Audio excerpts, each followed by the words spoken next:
या देवी सर्वभूतेषु बुद्धिरूपेण संस्थिता नमस्तस्यै नमस्तस्यै नमस्तस्यै नमो नमः।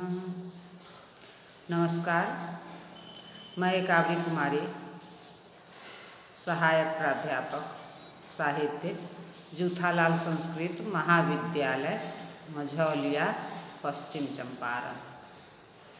आज शास्त्री प्रतिष्ठा प्रथम खंड के छात्रों के लिए अभिज्ञान शाकुंतलम नाटक की नायिका शकुंतला का जीवन चरित्र बताने जा रही हूँ। शकुंतला पौराणिक भारतीय नारियों में उच्चतम स्थान पर सम्मानित होने का गौरव इसलिए रखती है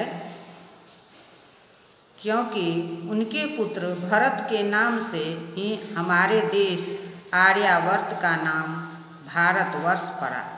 शकुंतला का संपूर्ण जीवन चरित्र मान तथा अपमान के बीच होते हुए भी पौराणिक भारतीय नारियों के आदर्श चरित्र है।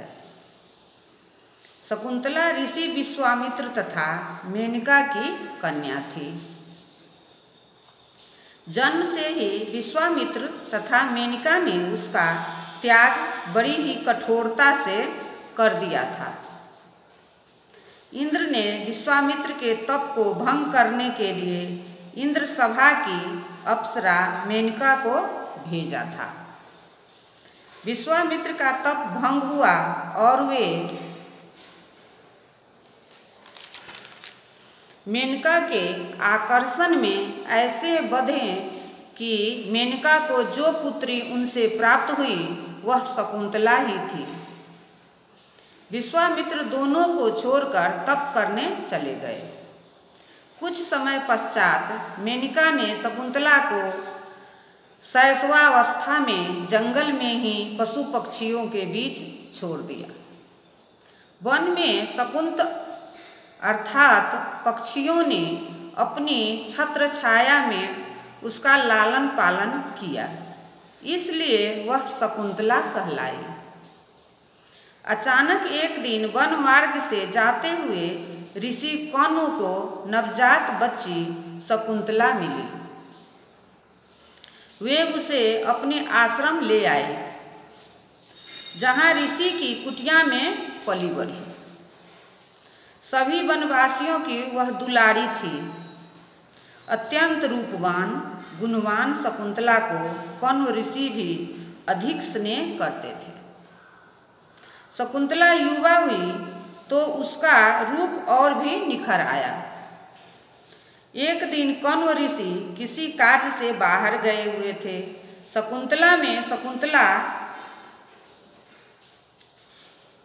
एक दिन कौनु ऋषि किसी कार्य से बाहर गए हुए थे। कुटिया में शकुंतला अकेली थी। अचानक द्वार पर किसी ने दस्तक दी।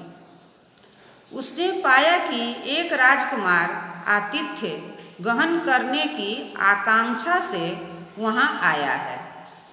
शकुंतला ने उसका आतिथ्य सत्कार किया। वह शकुंतला के रूप यौवन को देखकर विवाह का निवेदन कर बैठा।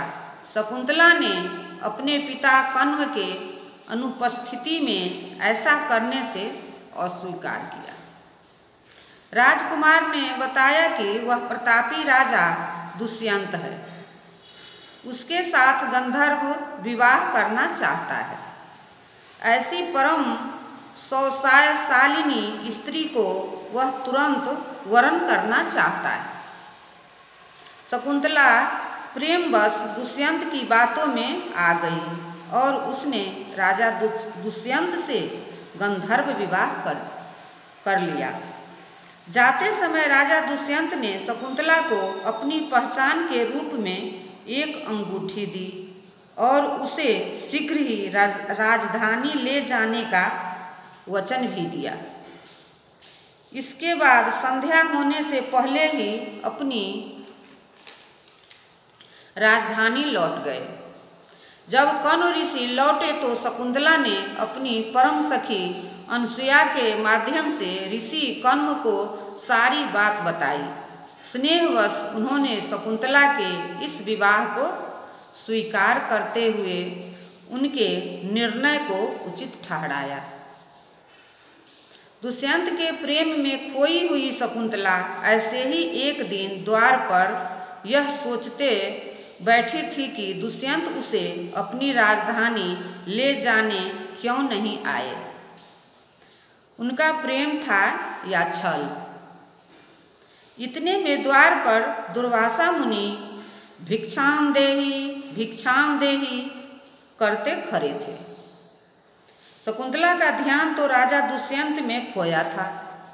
दुर्वासा मुनि ने कुछ क्षण प्रतीक्षा कर शकुंतला को यह कहते हुए साफ दे दिया कि तू जिसके विचार में इतना खोई है, जा, वह तुझे भूल जाएगा। शकुंतला की तंद्रा भंग हुई तो उसने दुर्वासा के चरणों पर गिरकर शाप मुक्ति हेतु क्षमा मांगी।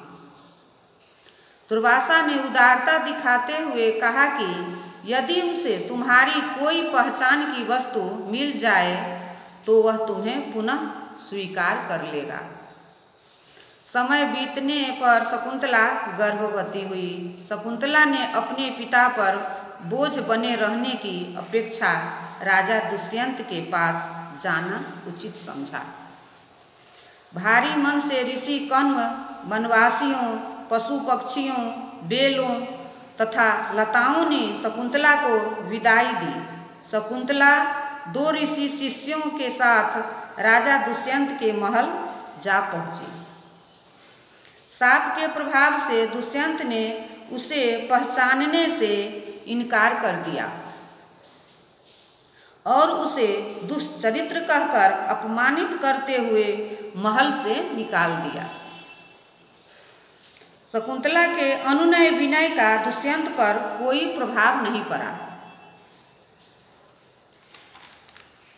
पुनः वनवासियों के बीच आकर शकुंतला ने कुछ समय पश्चात एक तेजस्वी पुत्र को जन्म दिया। ऐसे ही दिन बीतते चले गए। एक दिन राजा दुष्यंत अपनी बड़ी तथा छोटी रानी के साथ बाग में टहल रहे थे। तभी मछुआरे ने आकर यह खबर दी कि उसे मछली काटते समय उनके राज चिन्ह वाली एक अंगूठी प्राप्त हुई है। राजा दुष्यंत ने जैसे ही अंगूठी देखी तो उन्हें शकुंतला की याद हो आई।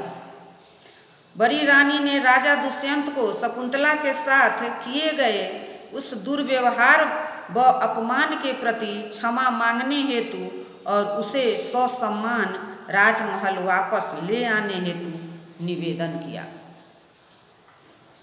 राजा दुष्यंत ने अपनी भूल पर पश्चाताप करते हुए वन की ओर प्रस्थान किया। वे वन में पहुँचे तो उन्होंने देखा कि एक 8 वर्षीय बालक 2 सिंहों के साथ खेल रहा था।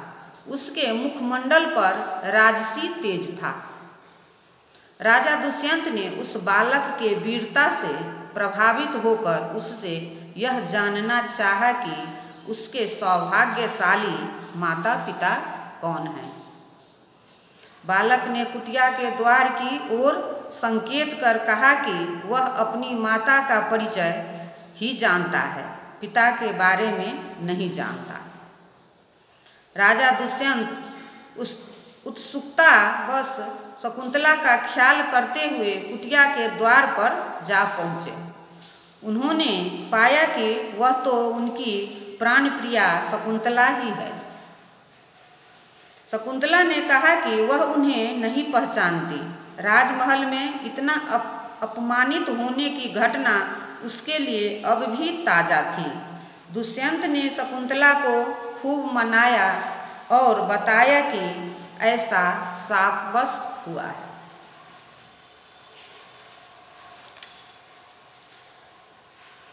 शकुंतला को अचानक याद हो आया कि उसके साथ जो कुछ हुआ वह तो दुर्वासा मुनि के शाप का प्रतिफल था।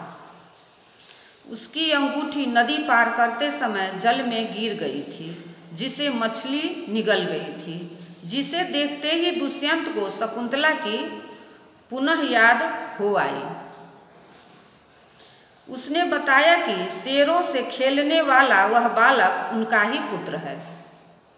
कालांतर में वह बालक श्रेष्ठ राजा बना।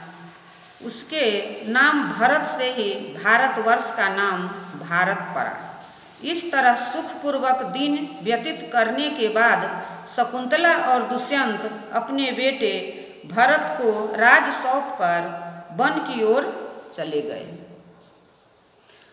दुष्यंत और शकुंतला की प्रेम कथा को महाकवि कालिदास ने अपने नाटक अभिज्ञान शाकुंतलम के माध्यम से युगों से अमर बनाए रखा है।